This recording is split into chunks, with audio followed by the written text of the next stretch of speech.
everyone. Hello. All right, nice. We've got the timer in front of us, so this is good. We're off to a good start. How's everybody doing?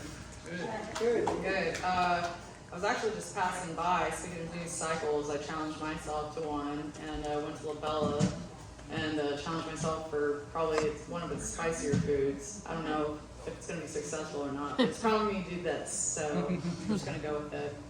I thought it was a really interesting topic for this evening, the subject of this evening of grabbing the ring. I said grabbing the ring sometime, or otherwise known as new cycles of love. And I've just really been inspired by all the speakers so far tonight and have really related to their definitions of what grabbing the ring is, because I do think of rings as a carousel, an exchange. It's also cycles, it's support, it's love. I really had to think about it. I would always think of it as a concept from Lord of the Rings to me, a possession, something that we're holding on to. And I've held on to a lot of things in my life, but I'm trying to change that now, trying to find these new rings of love. So I've been a fairly successful person in my life. I graduated, top of my class, have both bachelor's and master's degrees, and until about a month ago, I was a fairly successful translator for the FDA, and I found out that remote work just isn't for me.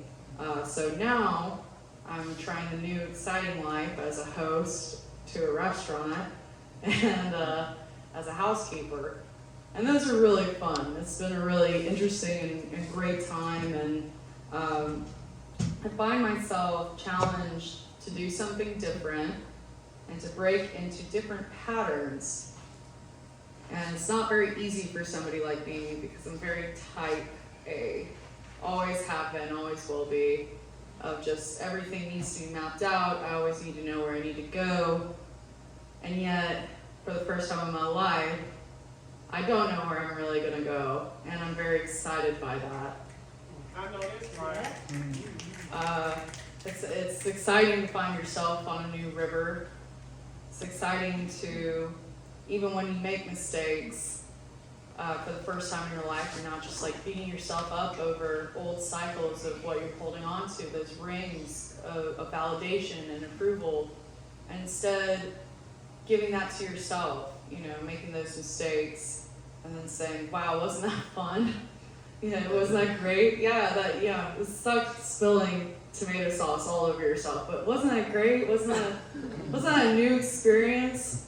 Like, wasn't that so much fun how you totally screwed up the greeting to, the Fickling family or whoever we encounter with, in town. But that's it. That's the new challenge I find myself with, is to make mistakes, but to still love myself, which is a very new ring for me. And I'm very inspired by Mrs. Woodford's words of rings of support in that time. And it's kind of funny too, because whenever I go to my parents with this, they're always like, aren't you going to do something more challenging? In my mind, I think, what could be more challenging than doing something you've never really done before? If we all push ourselves to do these serious things, isn't the challenge then just to live simply and to not argue? Which, by the way, I feel like this whole gathering is a big lawyers AA meeting. So I feel very inspired to go to my computer tonight and apply to the nearest law school. And I think I would find it very welcome and new ring to be in. So I just wanted to come up here and share that a little about myself. Just that it's been very different, and I honestly couldn't be happier in this uncertainty. This uncertain ring I've found, this wonderful, beautiful, possibly very dark and dangerous, probably. You might see it. Like I really hope that it's a building block, a step, a new way to get into it, a new way to find and living in life, and a new humility to life. So I just wanted to thank everybody, and I'm grateful that I saw the sign out here and that I came in here and got to share this story with you all. Thank you.